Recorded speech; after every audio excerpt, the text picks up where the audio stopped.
All right, well, hi there, everyone. My name is Xavier again from the Washington Voting Project. I'm here with Okanagan County Commissioner candidate Katie Haven. Very nice to be here with you today over Zoom virtually, of course. Thank you. Thank you for inviting me. Of course, we are happy to speak with you. So again, I have some questions I prepared, just to direct our interview / conversation today. But my goal with all of this entire project, and ultimately this conversation, is that it's just that, a conversation, and not necessarily an interview, of course. Hopefully through that, myself and the broader community, specifically Okanagan County, we'll be able to learn about yourself, your personality, and of course the issues that you stand for. So, Great. Anything before we begin? No, I'm looking forward to it. I love talking to people. So this is a great opportunity. Sounds good. Fantastic. So just to kind of kick things off, I'm curious about kind of where you grew up, what was the world like? Did you grow up in the area? And if not, how did you come to call Okanagan County home? Yeah, so I grew up in the Pacific Northwest. I grew up on the west side of the mountains in the Puget Sound area. I was raised by my mother primarily. She raised my sister and I. And so I'm 59 years old. So I was raised up in the 1960s. And my mother was a school librarian, elementary school librarian. And we loved the outdoors, and we used to spend summer vacations hiking and all over different parts of the state. And also being near the water really attracted me to the maritime world. And so when I was a teenager, I was involved in a program called Sea Scouts. It was a scouting program for teenagers. And that led me to a career in the maritime industry. I loved being on the water. I loved being on boats. I loved everything about knowing how boats worked, from the navigation to the engine room. And so I went to the California Maritime Academy in Vallejo, California. I started there in 1982 and graduated in 1986. I was one of 2 women engineers in my class at the time, and I graduated very near the top of my class. And then I went to work as a merchant mariner in the U.S. Merchant Marine. And for those of you who don't know, that's the commercial shipping world. So it's everything from tugboats to freighters, oil tankers, and passenger ships. And I started out on oil tankers and ended up for the last 20 years of my career working on passenger ferries for the state of Alaska. I just loved being outdoors, and I just didn't really see myself as a city girl, even though I grew up near Seattle. And so I started looking around for a place to live that was rural, where I could have a garden and just enjoy the rural, quiet lifestyle, and get involved in a small community that was really committed, and where neighbors help neighbors and everybody kind of knows each other. And I just, through a set of circumstances, word of mouth, found this place here in Okanagan. So I settled on a small sheep ranch. I met my partner here. He's lived here for a couple decades, been coming here since the 1970s himself. And so he had sheep, and I'm a knitter. And so it was a perfect match. And we actually started a little wool business and meat. So yeah, I've embraced the agricultural world wholeheartedly, and I just love it. That's fantastic. That's super interesting. I mean, in a lot of ways. And so I guess I'm curious, your experience working as a merchant marine, working on boats for so much of your life, do the skills or the values that are emphasized in those organizations, do those values and skills transfer over to the policies that you support, or the agenda that you might be going into being an Okanagan County Commissioner with? Yeah. Yes, that is such a great question.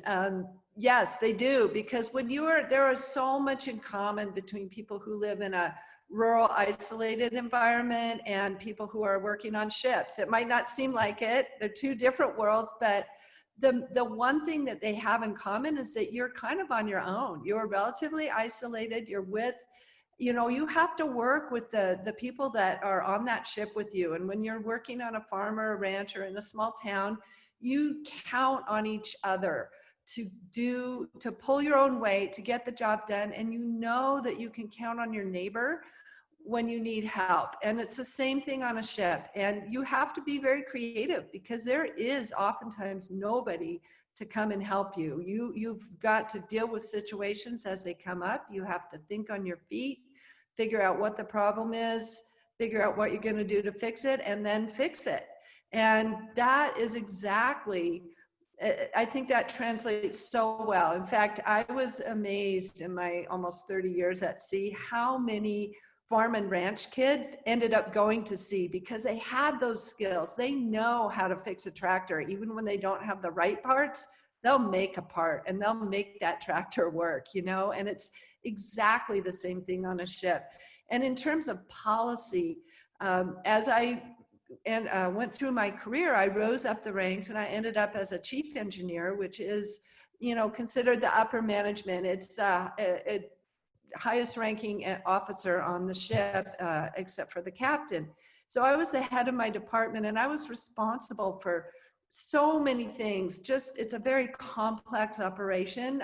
The maintenance, the preventive maintenance, the troubleshooting when things came up unexpectedly, managing the crew, all of our safety procedures, keeping documents in order, tracking deadlines, making sure that all the T's got crossed and the I's got dotted, working with regulatory agencies, dealing with inspections, all of that kind of thing. In fact, and contract negotiations, budgets.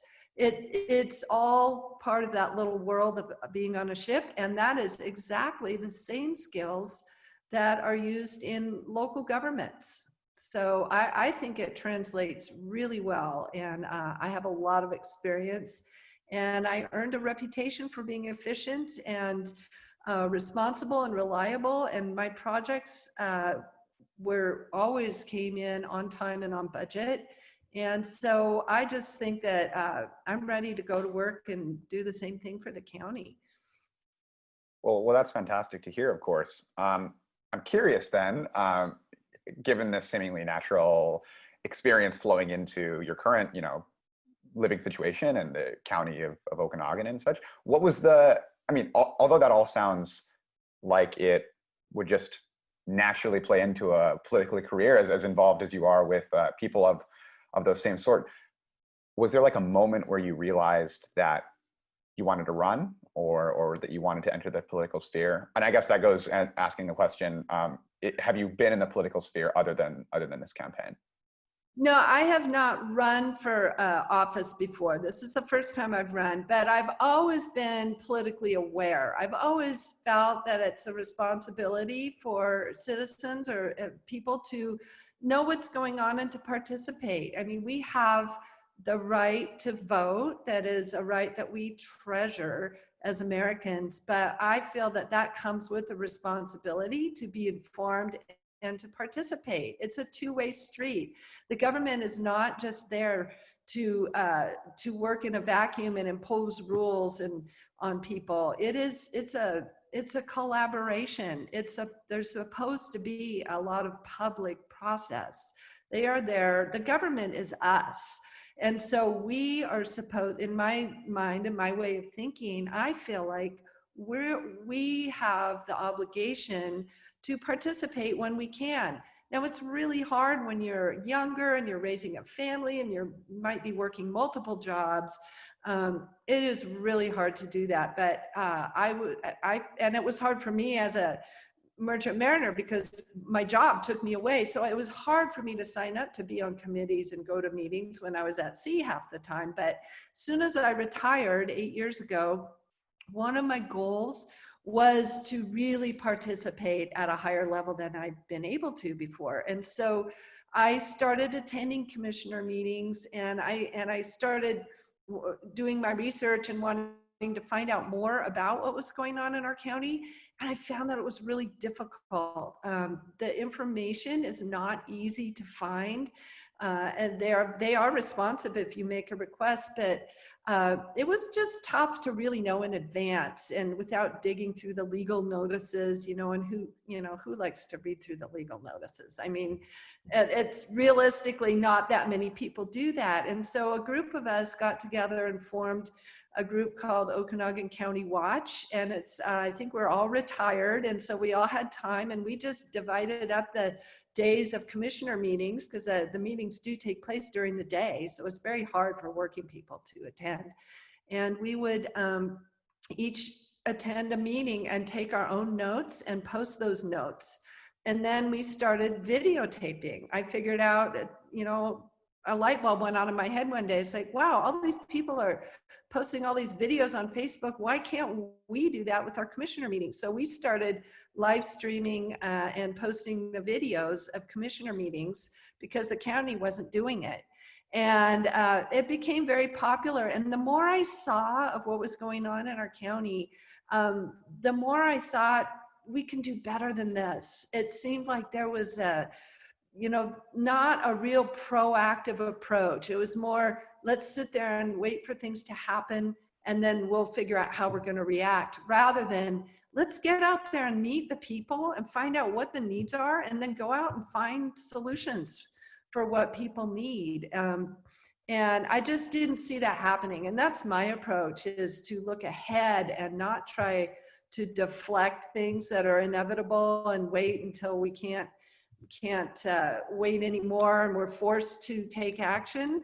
Let's take charge of the problem. Let's look at what's out there and make the result that we want, with input from a lot of people, and could take control of our future instead of just accepting the future that's thrust upon us. So that's kind of my approach. And yeah, I thought, I'm going to throw my hat in the ring. I'm going to get out there and talk to people, and we'll just see what happens. I just really wanted to get the conversation out there and hear what people had to say. That's super interesting. I especially love your Okanagan County Watch idea. I feel like it's a bit similar to this Washington Voting Project kind of deal, right? So a natural inclination to be that's great. And that, I think, bridges right into my next question, which is talking a little bit about the commissioner position in general. I think it's based on my research and talking to some of my peers. I think it's a position that people know a lot less about than other positions, about the responsibilities. And yet, as I understand it, commissioners have a ton of political power in the counties that they're operating in. So I would love to hear from you kind of just a breakdown of what commissioners are, or who they are, what they do, what they're responsible for.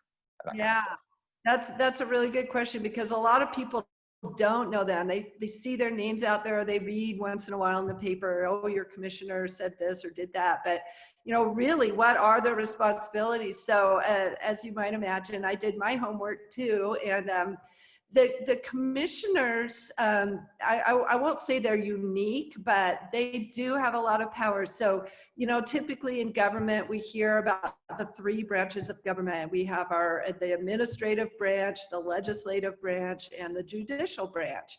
So a commissioner, the Board of County Commissioners, the default system that is set up in our state, gives the commissioners both administrative and legislative duties. And so you're basically doing two jobs, and that, depending on the size of your county, that's a lot of work. You are not only in charge of the day-to-day management and administration of a lot of the departments within the county, but you are also in charge of legislating, which at the county level is basically done in the form of ordinances. And so you are looking at the laws and what's required, and trying to keep your local regulations in compliance with what's required. And you may have circumstances in your county that cause you to pass an ordinance to deal with a particular situation. And so that is an awful lot of work. My approach to management is, on the administrative side, is to make sure you hire really good, qualified, competent individuals to do the day-to-day running of the departments, and you keep your thumb on the pulse of what they're doing. They come and they report to you and they let you know how things are going. And you also have to stay aware of what the progress that they're making, and if they're falling behind in some areas, like perhaps one example that we have in our county is that we have a couple of documents that are required by law to be updated at certain intervals, and we find that those documents have become delinquent. They are not getting updated and reviewed as in a timely manner like they're required to. And so those are the kind of things that I believe the responsibility flows uphill, and the buck stops with the people at the top, in this case, the commissioners. And it's your job not to necessarily do the work yourself, but to make sure that the people who are working for you have the tools and the resources they need to get that job done. I am a strong proponent of not micromanaging down to the smallest level. I learned on the job in my career that doesn't work. You have to trust your people who work with you and for you to understand each other. You develop a relationship of mutual trust and mutual respect, and you get to know each other, and they know what things they can do on their own without having to come and ask you for every little thing. But they also know where that line is, where it's something important enough that they need to come to you and say, hey, I need help, or you need to be aware that this or this or this is happening. So it's it's all about relationships, I think. So the administrative part, I think, can be done with, it takes time, but if you do it right, it shouldn't absorb most of your time. And then you can focus on the legislative part, which is keeping up on the ordinances and the rules and the regulations. And then there's another piece that I'm not sure which category it would fall in, but that's the piece where you use your position to connect with other people in government at the state level, maybe some of our neighboring counties, other boards and commissions, and you work with people to bring home resources to our county. And you need to know what's available out there. What are other people doing? What opportunities are out there? You have to go seek them out. They very seldom just come to you and fall in your lap. So doing that networking and relationship building, I think, is really also an important part of the job. Absolutely, absolutely. Thank you for that explanation. It was very descriptive and thorough. Building, kind of combining the, past information you've given us about Okanagan County, along with that commissioner information. I see on your campaign website, you have this thing called 1,000 Voices, and you're asking, as I understand it, you're asking constituents to send you what issues that they're passionate about, things that they want you to be, have your mind on. I'm curious. Obviously, I don't, you don't have to give anything specific, person to person, but what are some of the ideas that you've been hearing on the campaign trail? Some of the policies that people are for or against, or some of the issues that are most at hand in Okanagan County? Well, a lot of people are concerned about the land use issues, and broadly speaking, not just the specific zoning issues, but on a broader scale, what are we going to do about our changing climate, and how is that going to impact how we grow and the resources that we have. Right now, water is a big deal, partly because of legislation that occurred at the state a few years ago that created some new rules around that, how we manage our water. But also just the reality that this summer, for the first time, a bunch of people I've heard from have said their wells are drying up. And so it's not just a theoretical issue on paper that's taking place. It's real boots on the ground issue. When people open their faucet and their water doesn't come out, then that's when it gets really real. And so that is a big issue for a lot of people. And then, there's land use issues. Our population is growing, and people want to make sure that we maintain our rural and agricultural lifestyle by keeping the ability to have agricultural lands and grow, crops and have grazing areas for livestock. I think that's all really important. And then also fish habitat. Those are just resource management is a big one. And then of course, since I made my website, because I started early, that was back in December, and it's being updated, but it's, since then we have a pandemic, we had some social justice issues, things that popped up, and those issues being more current in people's minds are also something I'm hearing a lot about. Yeah. 100%, of course. All of those issues are incredibly important. I'm curious though, you talked a lot about land use and water usage and zoning and stuff like that. What are some, I guess, what are some tangible things that you as a potential commissioner would do to ensure that those goals that you spoke about are accomplished?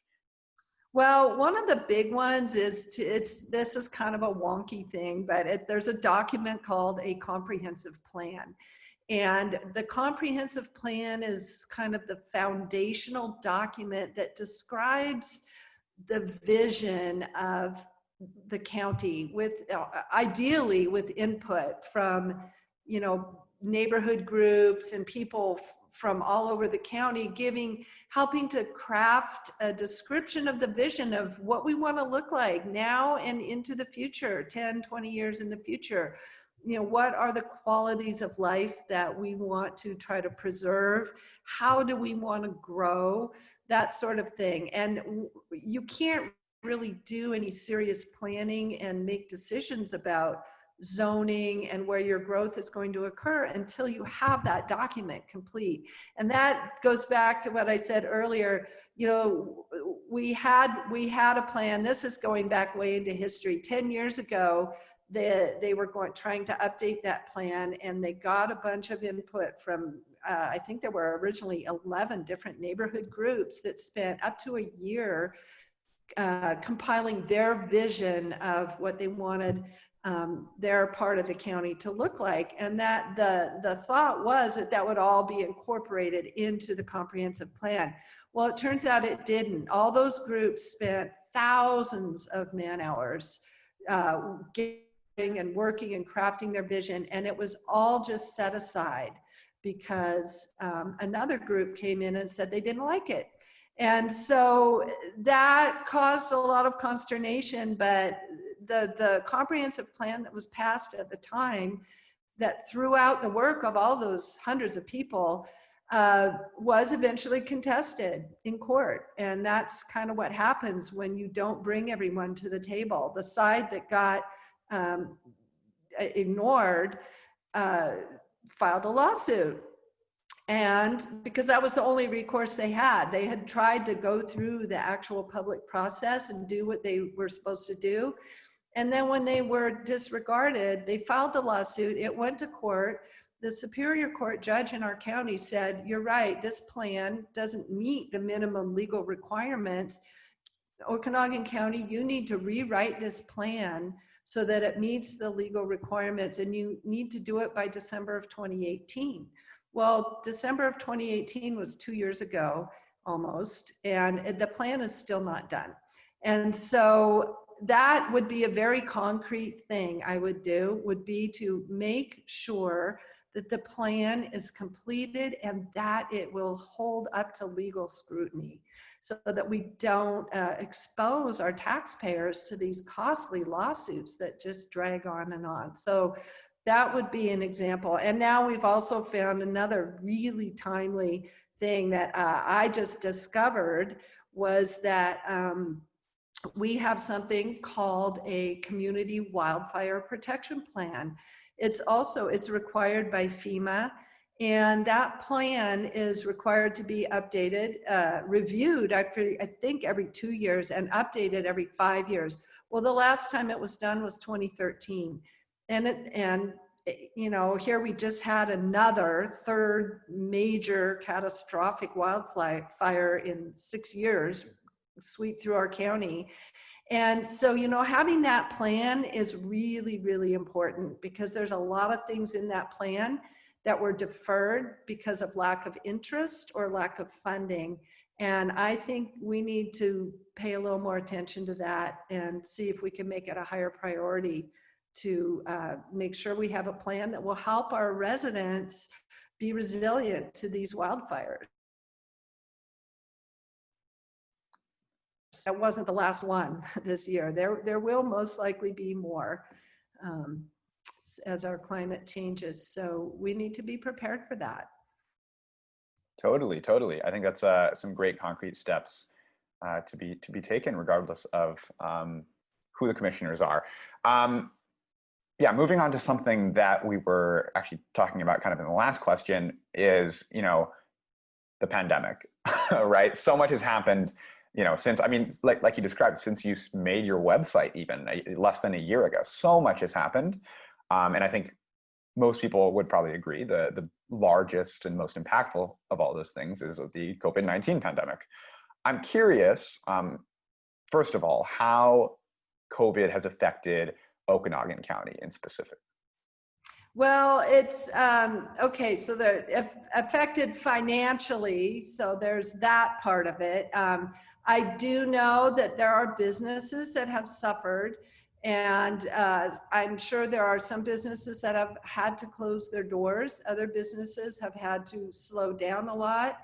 But one really interesting thing that I think that kind of took people maybe a little bit by surprise is after, you know, we started kind of shutting things down earlier on in the spring, it turns out that the sales tax revenue for our county has actually gone up. And people are speculating about why that is. And I think there's just, people are buying more locally from certain, like the hardware stores, and people were home, they weren't working, so they just decided to get to all those projects that were on their list, and so they're out getting the materials and the things that they need to do that kind of work. That's one possible explanation, or a piece of it, I would say. So yeah, so financially there's that part of it. And the other way it's affected our county, of course, as far as I know, currently we have 13 deaths. 13 people in our county have lost their lives because of this. And that is tragic and sad. And, you know, that, so it's impacted our families in that way. I think it's impacted our hospitals a lot, because people are kind of afraid to go to the hospital because they see that as a place where, you know, you might pick up an infection, or they just want to stay away. And so that's affecting the bottom line of our hospitals.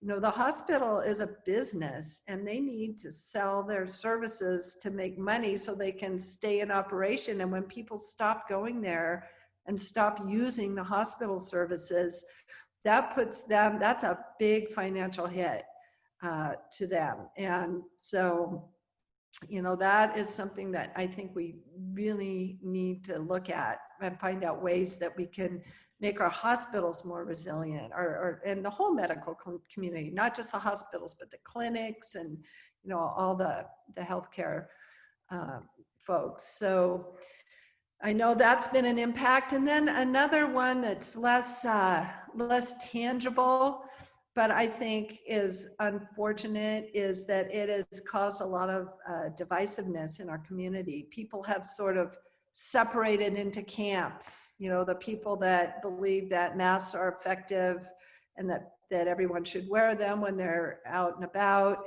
and the people who think that it doesn't matter.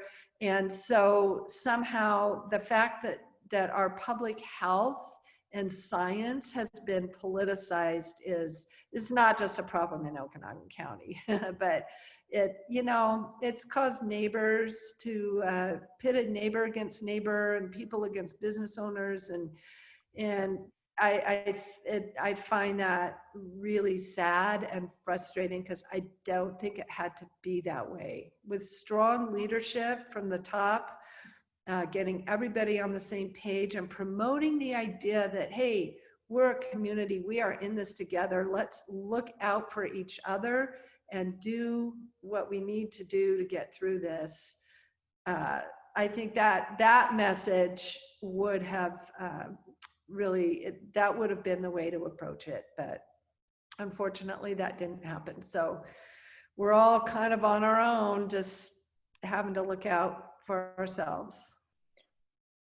That's really interesting. And I was going to follow up with that by asking kind of what is in the commissioner's bandwidth to do in a crisis like this, on the economic side, on the public health side, whether it's, like you just said, maintaining, order and teamwork within the community, or even on the policy or ordinance side of things. I guess I'm curious what has been done currently and what maybe you would have done differently, or what you would see yourself doing if you were elected. Yeah. Well, what has been done is, I believe they issued a proclamation, which is not binding. It's just basically a statement saying what their position is. So in our county, the 3 county commissioners are also on the Board of Public Health, and the chair of the Board of Commissioners, county commissioners, is also the chair of the Board of Public Health. So, they have a fair amount of power and influence over public health decisions. And because they are on that board, they presumably are well informed, or should be well informed about what's going on with the public health situation. They can, the most important thing I think is lead by example. And so, if your county commissioners were out there promoting, doing public service announcements and appearing in public themselves, wearing masks and engaging in the behavior that is known to promote the safety of people, I think that would go a long way. People look to their leaders as an example for their behavior. And, now the county has started videotaping their meetings. And, you'll notice of the 3 commissioners, only one of them wears a mask in the meeting. So if they were all on board together, sending a strong message, appearing in public when they're out in the store, wearing, walking down the street wearing their mask, people would notice that, and I think they would follow the example. Now, on the extreme end of things, I think it is within the legal purview of the commissioners, should they choose to pass an ordinance with requirements about mask wearing and so on. I would think that would be a last resort. Nobody likes to have rules thrust upon them. But it is a legal possibility, should it come to that. I am more of the approach of, let's set up the system without making regulations per se, but let's make it easy for people to make the right choices. Let's make it easy for people when they're making their own decisions to make the decision that's going to be the best for all of us. And, without being heavy-handed on the regulation side. Right. Fantastic. That's great to hear. going off that a little bit and into kind of what you were talking about with divisiveness of mask wearing and stuff like that, I wanted to focus I just have a couple more questions. I just wanted to focus for a second, though, on political polarization. We talked about it earlier, but I was hoping, you could kind of answer the question in, do you see political polarization on the elections as far down as these local elections in commissioner or within the commissioners or in the commissioners' interaction with the public? Do you see that political polarization playing out in that setting as well? Well, I'll just tell you what I've seen personally in getting out there and campaigning. I will say that our commissioners, we have 2 Republicans and 1 independent currently. I'm running as a Democrat, so I am outside of the norm, I guess you would say. But they all get along pretty well in public, in their public meetings. There can be some heated discussions I've seen, since they started videotaping and when I was observing in person. There can be some heated discussions, but they do try really hard to keep it respectful. And I have to say, this campaign has been strictly about issues. It's been very civilized, and I appreciate that very much. Now, what I have seen out there in the county, just in my interactions, because of COVID, I am not doing any big meetings. I'm basically walking around leaving literature on people's doorsteps. And if someone happens to be out in their yard, I will talk to them. And I have had the most interesting conversations with people who say that they are not Democrats, they're not of my political party, but they just want to talk. They are so happy and that somebody from this local position who's running for this position would come to their neighborhood and care what they have to say. And so even though, I'm kind of trying to hit as many houses as possible, I did take, 10, 15, 20 minutes in some cases to really talk with people who clearly had something to say. And I just listened to them. And in at least one case, these people we agreed that we were not on the same page in terms of our positions on several issues. But we had a very good, deep conversation about issues and details. And I told them right up front, I said, I don't agree with you on that, but I respect your position. And they said, we don't expect you to agree on everything. We just appreciate that you're willing to hear us. And we know we're not going to get 100% of everything we want the way we think it should be, but we just want to be part of the conversation. And that's what I've heard over and over. And so I think that the divisiveness that's happening at the bigger level, at the higher level of our nation it is happening here to a certain extent, but when you really get down and talk person to person, you find that a lot of that just kind of flows away, and you're just someone that's talking to someone else who lives in your community. And so it makes me hopeful. It really does. Awesome. That's fantastic to hear. Let's see. Okay, yes. I think I just have one last question, and that is kind of, you talked about a variety of issues today, obviously, and reading the articles about you in the newspapers, reading your campaign website, it's very clear that you are passionate and well educated about a number of issues. And so, given that, I'm curious what you think that the #1 issue in Okanagan County is going into this election. That is so hard. I guess I would ask that I could divide that into 2 parts. There's the most immediate problem is, I believe, the pandemic.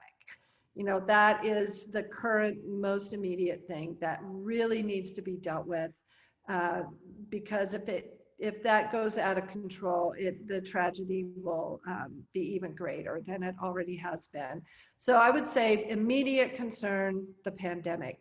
Long term, I really think that handling our growth and getting our planning horizon figured out is important because it really it's like an umbrella that encompasses so many things. How we're going to grow and use our resources impacts our economy. It impacts, you know, the viability of our hospitals, and just having a plan and looking out onto the horizon and trying to do the best we can to make sure that everybody can thrive and prosper and that nobody gets left out is probably the most important thing. Absolutely, absolutely. That sounds like a very important thing, of course. I think not only in Okanagan County, but across the region, across Central Washington and North Central Washington. So that's fantastic. Well, I think that about concludes our interview or conversation. I want to thank you again, Ms. Haven, for speaking with me. Really appreciate it. And I want to thank you, Javier, for doing this project. It is so important. And I look forward to seeing you engaged in the community in the future.